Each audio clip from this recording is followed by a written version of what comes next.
Hello everyone, my name is Zach and welcome to another Writers and Us. Oh, hold on. Yeah, just making sure that my thing is working properly. Welcome back to another Writers and Us stream where today we are going to be analyzing the antagonist Spade, the main antagonist of book 1, as well as analyzing the theme of legacy, which isn't really the main theme of the first trilogy, but it will be the main theme of the third trilogy. So this is just me just kind of like hinting it out. Spade will come back in the series. He will come back in the third trilogy. He will have an important role to play in the third trilogy. But for right now, it's just kind of like a teaser. It's just kind of show off his character. Now, what can I say about Spade? Spade is someone who is to kind of like go into the background of his character, there's something that hasn't actually been stated in the book, but it is like a canon backstory to Spade. Spade was a lawyer for the mob, for the mafia in like the early 20th century. And what Spade is,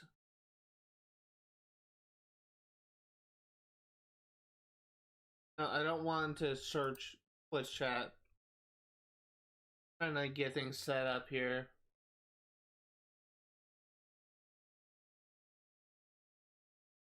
Okay, well, that's not it. There it is. So what's happened to Spade, like how he died, was he was charged by the Don, the mafia boss, to kind of get his son off of a drug charge, and he failed to do that. His son ended up getting a prison conviction, and because of his failure, he was killed by the mob, and he was sent to hell. Hell is a place that is chaos. It lacks leadership because of what happened in 1,000 years of the past when when um uh when Samael the devil essentially just tried to make a desperate act in order to try and return balance between the Hyde Agency and the demons by creating the apocalypse before it was even time. This was known as a war desperation because Samael already gathered his strongest subordinates in order to try and declare war against heaven, but they were thwarted. They were soundly defeated. Most of the people that participated in the war ended up either dying or being in prison. The ones that survived completely lost the power that they had. They essentially fled back to hell in shame. And what followed in hell after that war was an event called the war succession, where all these different powerful demons end up fighting in hell for like a free for all, and the one that was the survivor, the one that came out on top of that conflict, was supposed to be the strongest demon, and he was supposed to be, and he or she would have then become the leader of hell because demons kind of respect strength overall. But unfortunately, the war succession ended up in a tragedy because of some unknown, for some unknown reason, a inferno enveloped the battlefield and turning all the combatants into ash. There's something that was This is something that was explained in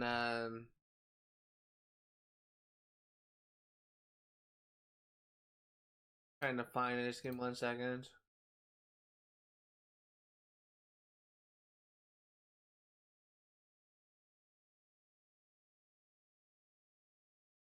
Yeah, this should be words for chaos. Let's try disorder.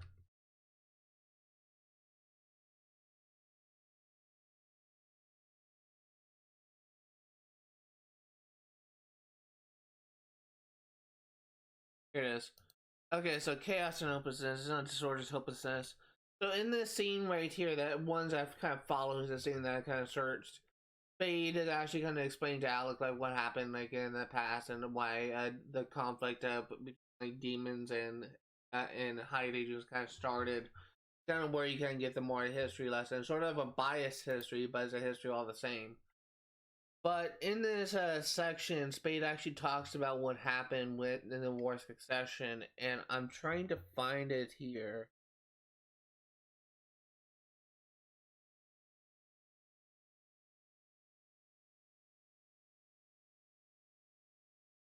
So he doesn't.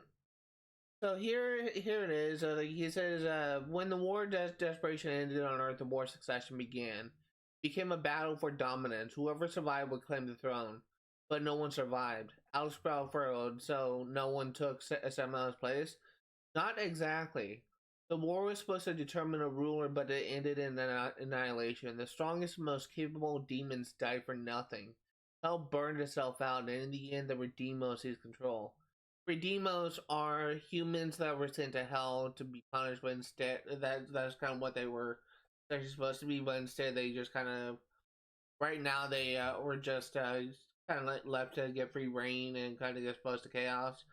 Redeemos are essentially human demons. That's just like a way to see it. Any chance of order died with them. What was left was war without shape.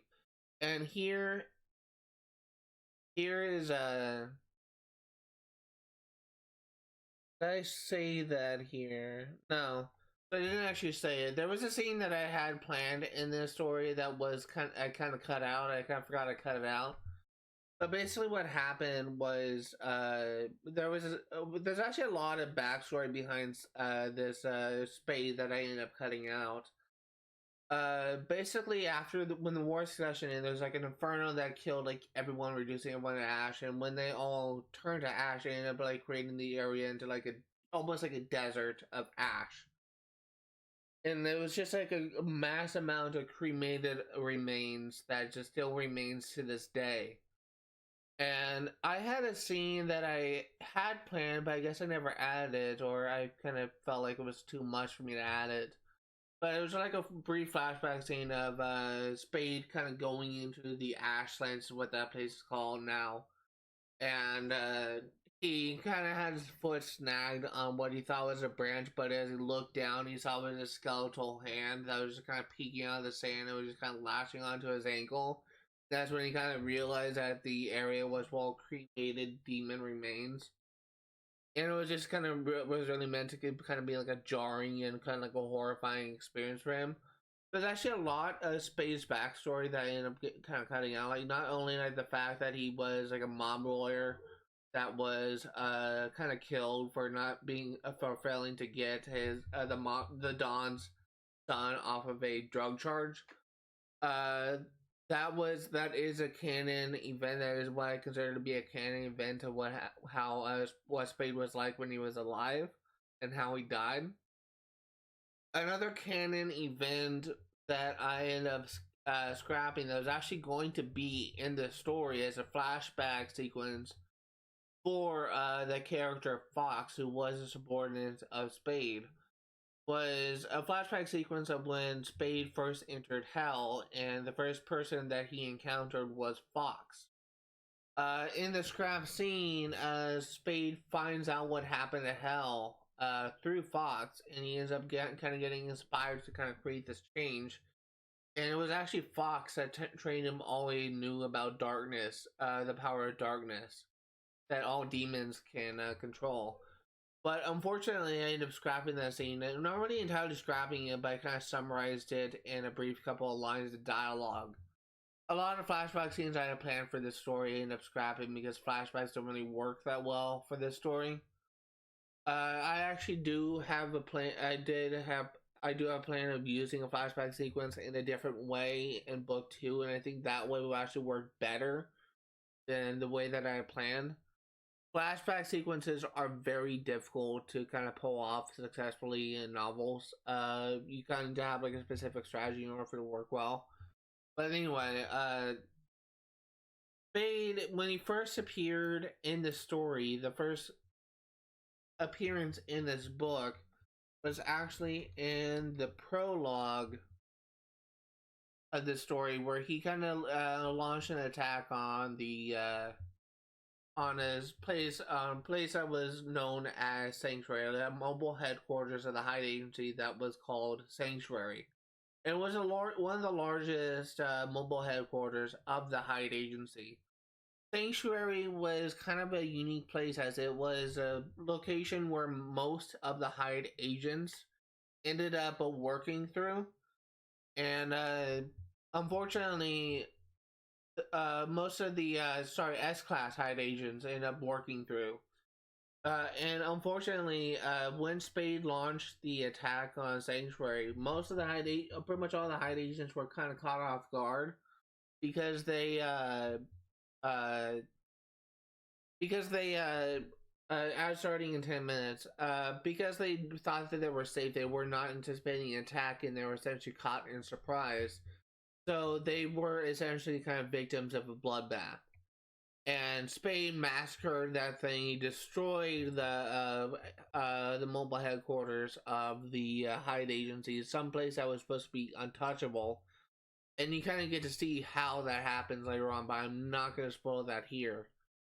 But when he first appeared, it was sort of meant to be like a moment of power. Like he had just killed like a sage, or someone who is sort of like the information guy for the Hyde agents in charge, working in there. He's the one that was responsible for providing the Hyde agents with information for oncoming assignments. And unfortunately, you get to see him being brutally murdered by Spade as he was in communication with someone from the Hyde agency. And the person from the Hyde agency, communicating through like a glowing sphere, asked him, "Who are you?" And Spade stood up straight and sort of like an intimidating thing. He said, "I am Spade, the one who will bring about the end of the Hyde agency." And then he just kind of destroys the communication sphere, and before this thing ended up leaving. And this is sort of like meant to be like a more powerful moment for Spade. Spade is throughout the part one is kind of meant to be like a sort of like a man with a plan. He's meant to be intimidating. He's someone that was seen constantly as someone with no tolerance for failure. You kind of see that when he kind of executes both Fox and Zara for when they failed to deliver him the results that he desired. He killed Fox when he even though like he managed to get him the stone, he ended up being defeated by Alec Lowe, and Spade rescued him. He also did the same thing for Zara when though she delivered him what he wanted, she also failed to defeat Alec Lowe. And both of those characters do appear in part two, and they are still present in the story. They do kind of survive their fate, so to speak. But they were essentially killed before kind of being brought back in purgatory. And Spade is kind of meant to be kind of ruthless or a heartless character in part one, but in part two is kind of where his character ends up being developed. You first kind of see him trying to manipulate the Horsemen of War.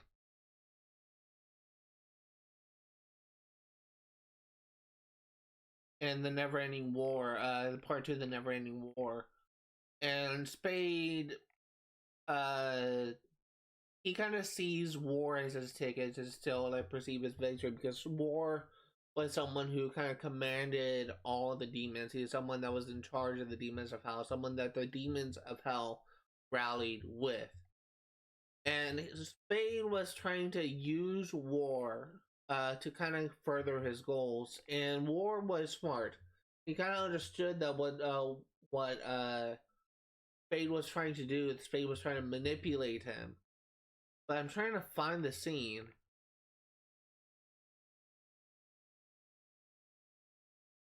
In 1 second here.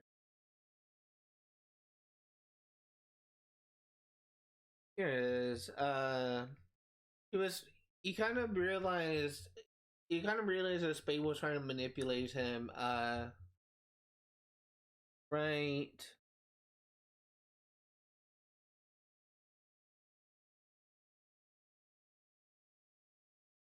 Right here. So you mean the guy who started planning on leaving Purgatory with his father, son, Jacob, and Alec Lowe? He said, "You better not be lying to me, boy." And then he just starts continues trying to manipulate War.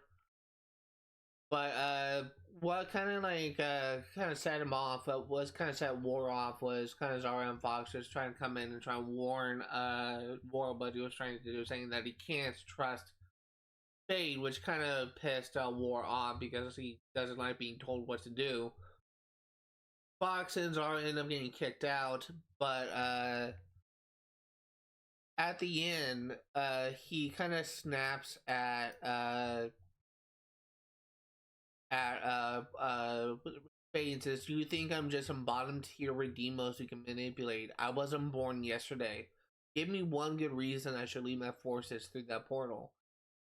And Spade realized that he kind of fucked up. He realized he was kind of caught like being manipulated. Trying to manipulate War, but he put his charisma in action, and he kind of tells the truth. He says how his loss, I've seen it. It's nothing like it when you and the other horsemen in Samael were defeated 1,000 years ago. The Hide Agency has captured or killed anyone who tried to lead hell. It's devolved into a battleground of warring factions. No one survives there for long, and those who manage to escape to Earth are either hunted down or killed by the Hide Agency. The agency is too powerful, and anyone who could have restored order is gone. That's why I wanted to create an artificial apocalypse to strike a blow against the Hide's grip on hell and its people. Basically, what Spade is doing, he is being honest here. He is explaining the situation to War, and that does kind of motivate War to do what he wants. But that it does kind of like explain Spade's thing. He's essentially following the footsteps of Samael from 1,000 years ago. He's trying to create the apocalypse through an artificial means, like this similar way to how Samael tried to create the apocalypse in the War of Desperation. But the thing that's kind of telling about Spade in the scene is Spade sees himself as the only one that is capable of creating change. He believes that he alone is the one that he changed. That kind of ties into the theme of legacy. Legacy is how you are remembered after your death. How people remember you after your death. And that's kind of what Spade wants. Spade is kind of obsessed in some ways with how he is remembered. And you kind of see this with several scenes, several moments where Spade is kind of doing like a final aha moment to Alec Lowe after he kind of does like a one-off remark. First says it in the page 296, where Alex says, "You can't even be bothered to hide your deception, can you, Spade? We get out of this hole, you're not leaving my side."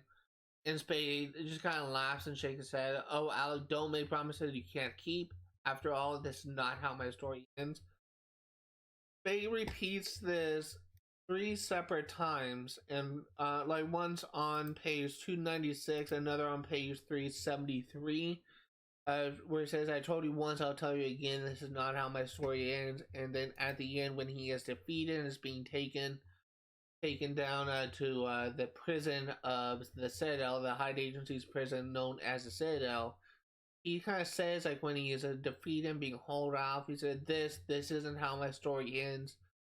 He's bringing this up over and over and over again, sort of like foreshadowing like the theme of the third trilogy. Legacy is how someone remembers you after you are gone. Is something that multiple characters will kind of grapple with in the third trilogy. Jean-Michel Devereaux, the character of God, Spade, and other characters who I either have not considered using or have not even created yet, will follow the themes of legacy. Legacy, it's important, like how you are remembered is important for these characters. It's an important theme because it's just it's just kind of like focuses on like what kind of impact it will have on the world, and how that impact will kind of change the world and how people will remember you. I think that people today, like there are certain figures today in the political landscape who are just doing some kind of horrible things that just kind of cemented their legacy as a legacy of just kind of horrible or evilness. Unfortunately, this might be a bit controversial. I may just, but honestly, this is something that might be kind of true. Donald Trump in American politics, he is someone that is kind of obsessed with legacy as of right now. He's constantly trying to build landmarks with his name so that he has something that is kind of left behind in his name. But his legacy is kind of in the water.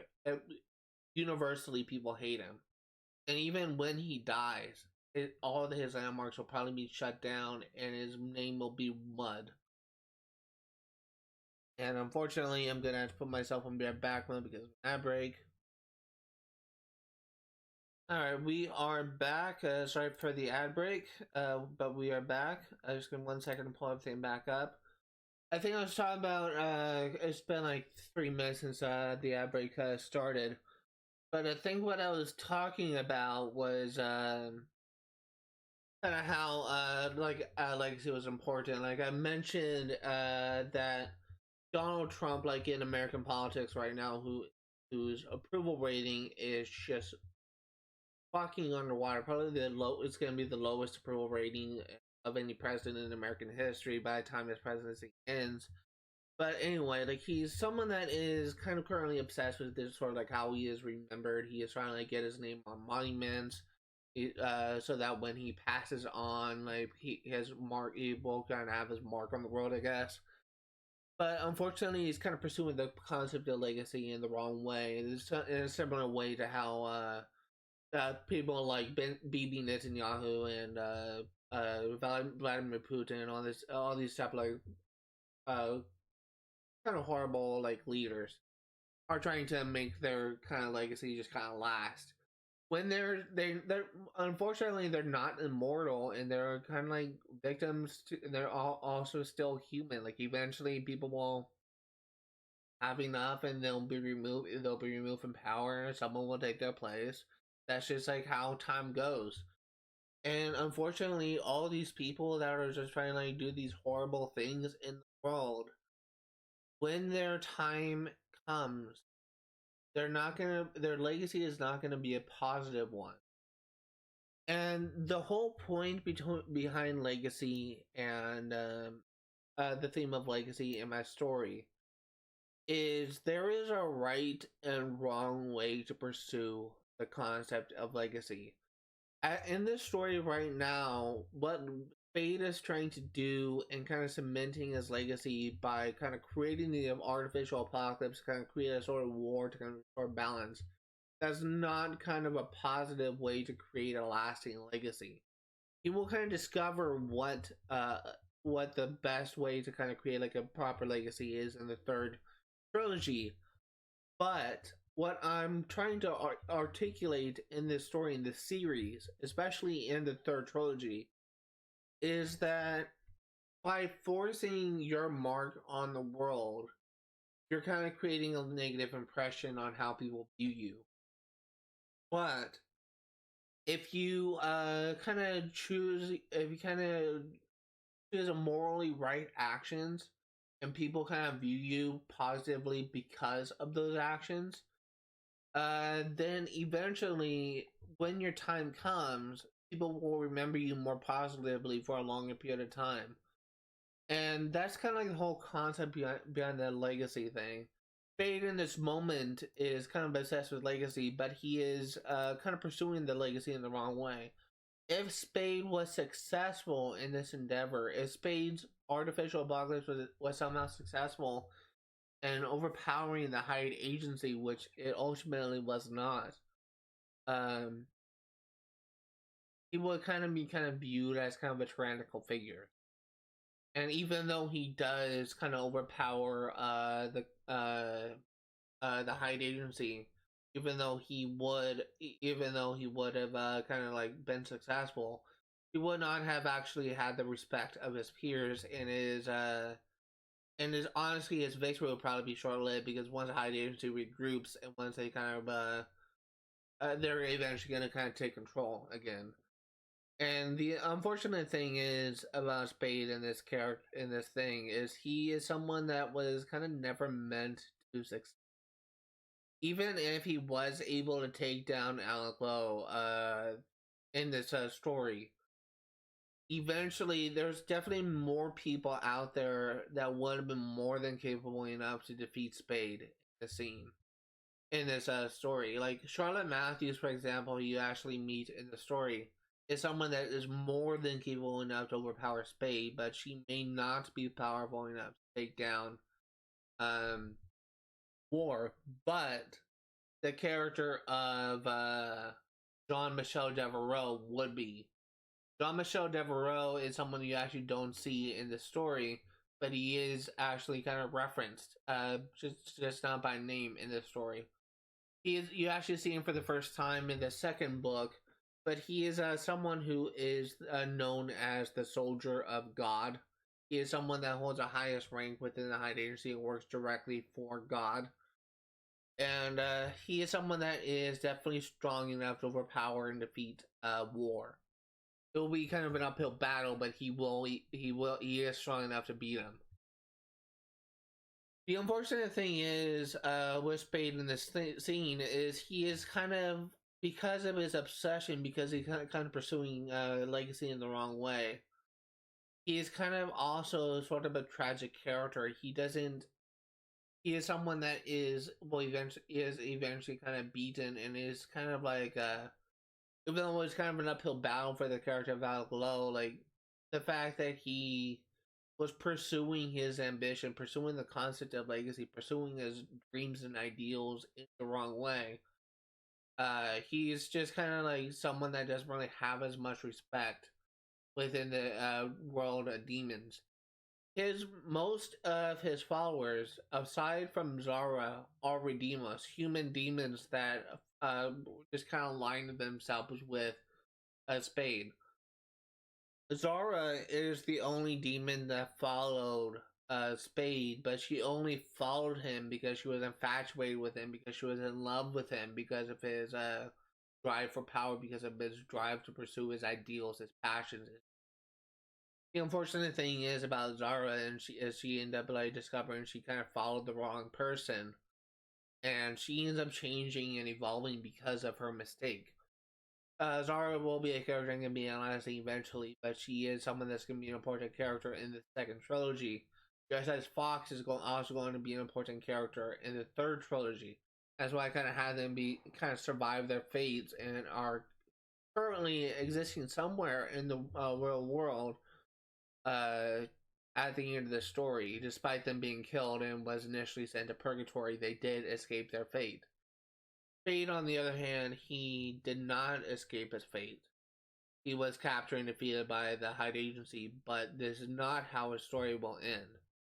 Spade will come back in the third trilogy, and he will have a very important role to play. And Fox, the character of Fox, will be important for him developing, kind of pursuing that role. Most of the third trilogy is still kind of unknown. The second book in the third trilogy is entirely like the flashback sequence. It's a story of God and the Aether, the God's people. It's actually going to be called Dim Origins, and the entire book is going to be mostly a flashback sequence. But the first and third book of the story is where kind of the story kind of progresses in modern times.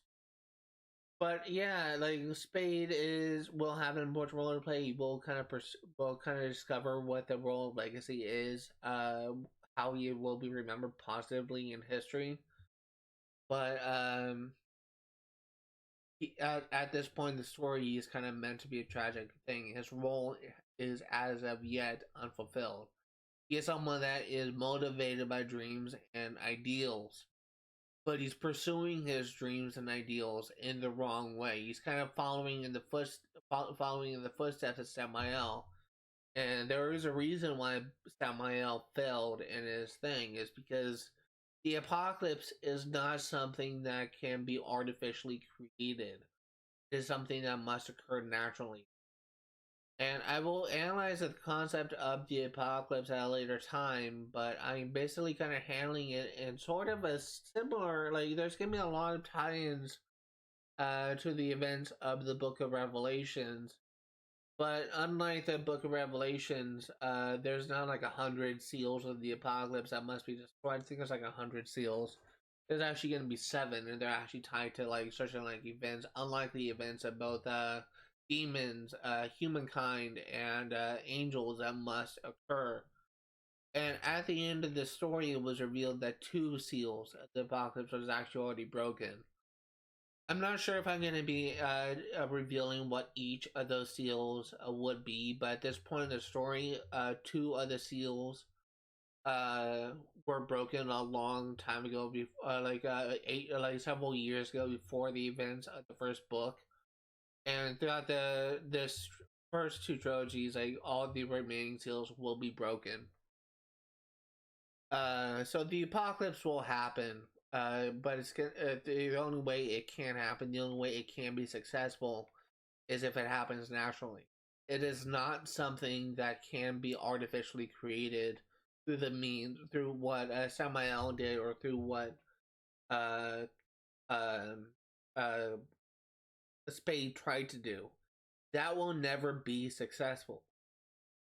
And that's something that Spade eventually kind of learns throughout the course of by the end of the story. Well, kind of like offline, but it's something that we'll kind of acknowledge in the third trilogy, is that his plan would have never worked.